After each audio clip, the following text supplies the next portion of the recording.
டாஸ்மாக் ஊழல் தொடர்பாக 41 இடங்களில் ரெய்டு நடைபெற்றுக் கொண்டிருக்கிற நிலையில் முன்னாள் அமைச்சர் செந்தில் பாலாஜி வீட்டிலும் சோதனையானது மேற்கொள்ளப்படுகிறது.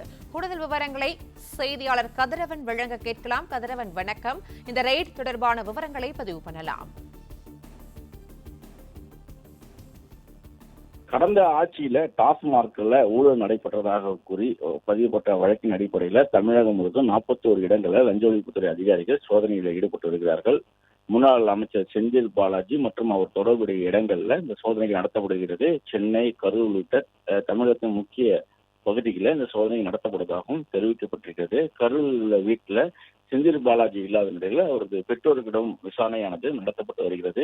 அதே போல டாஸ்மாக் மேலாளர் அலுவலகங்கள் மற்றும் வீடுகள் உள்ளிட்ட இடங்கள்ல இந்த சோதனை நடத்தப்பட்டு வருவதாகவும், சென்னையில ஸ்ரீநகர் தனியாச்சலம் சாலையில் இருக்கக்கூடிய மதுபான நிறுவனம் தொடர்புடைய இடங்களில் இந்த சோதனை நடத்தப்படுவதாகவும் தெரிவிக்கப்பட்டிருக்கிறது.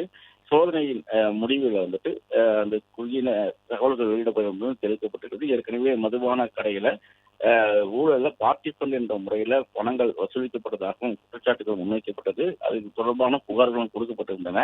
இந்த நிலையில்தான் லஞ்ச ஒழிப்புத்துறை அதிகாரிகள் காலையில் முதலே அதிகாரியாக தமிழகம் முழுவதும் 41 இடங்களில் இந்த சோதனைகளில் ஈடுபட்டு வருகிறார்கள்.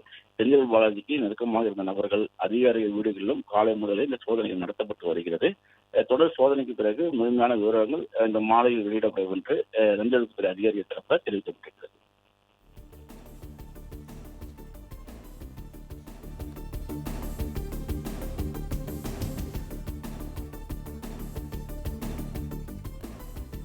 விவரங்களுக்கு நன்றி கதிரவன்.